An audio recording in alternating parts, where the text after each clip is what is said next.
How one tank changed the Battle of Kursk, July 5, 1943, 4:30 a.m., southern sector of the Kursk salient. From the pre-dawn silence comes a thunderous roar. Flashes burst on the horizon. The largest tank battle in human history has begun. Thousands of German tanks, including the latest Tiger I models, launch a direct assault on Soviet positions. On this part of the front, the defense is thin, a battalion has been broken, and Soviet forces are retreating. Only one tank remains to cover their withdrawal. Its commander, Lieutenant Alexander Prokhorov. His crew, 4 men. The machine, a 1942 model T-34. Kursk strategic background. In July 1943, Germany initiated Operation Citadel, its final major offensive on the Eastern Front. The Kursk salient, a Soviet-held bulge into German lines, was surrounded to the north and south by Army Group Center and South. The objective, encircle and destroy up to 1.5 million Red Army troops. This is where more than 3,000 Soviet tanks clashed with nearly 2,500 German panzers. But many pivotal moments didn't happen in headquarters. They occurred in fields, woods, and valleys, like near the village of Cherkaskoye, just south of Prokhorovka. A crew that wasn't supposed to be there. Lieutenant Prokhorov's tank had orders to retreat. He had only 9 armor-piercing shells left, a cracked frontal plate, and a barely functioning radio. But after overhearing reports of incoming Tigers moving into open terrain, he made a decision to stay. "If they break through here, there's nothing behind us. No one to stop them," he said, turning off the radio to avoid receiving a direct withdrawal order. The crew was experienced. The driver, Stanislav Brindin, had survived the Battle of Kharkov. The gunner, Junior Sergeant Larin,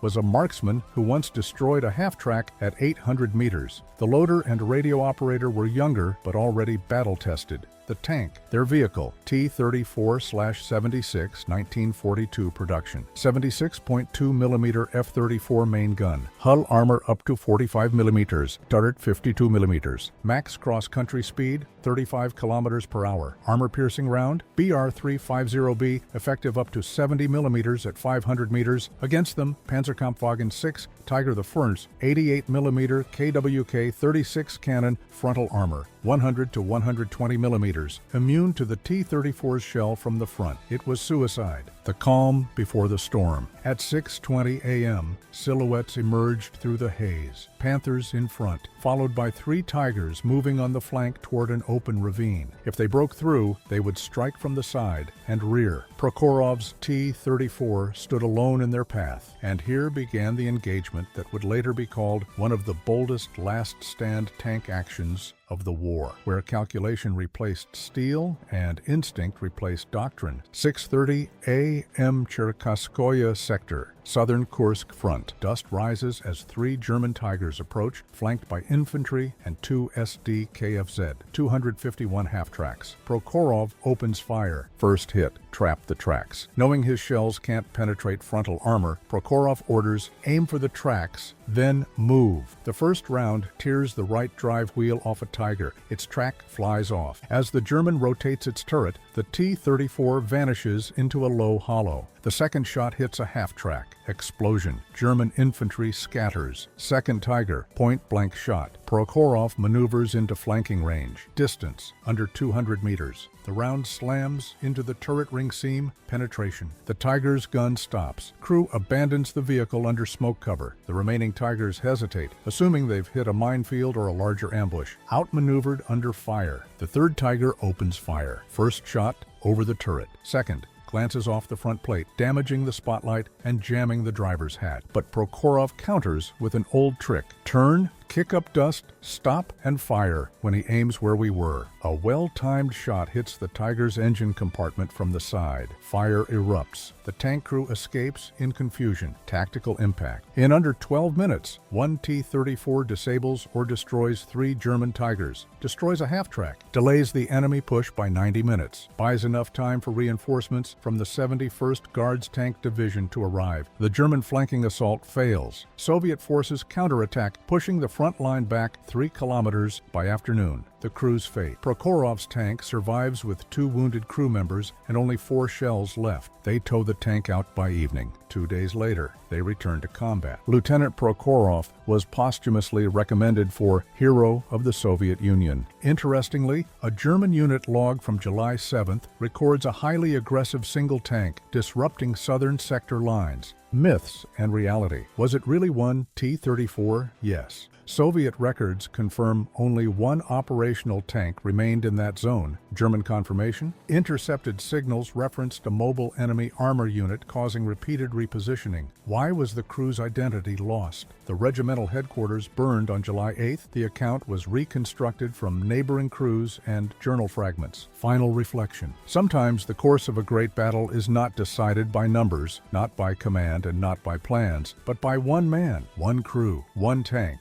that stayed when all others left. Can a single tank change history? Or is this just a well-told story given more weight than it deserves? Let us know in the comments.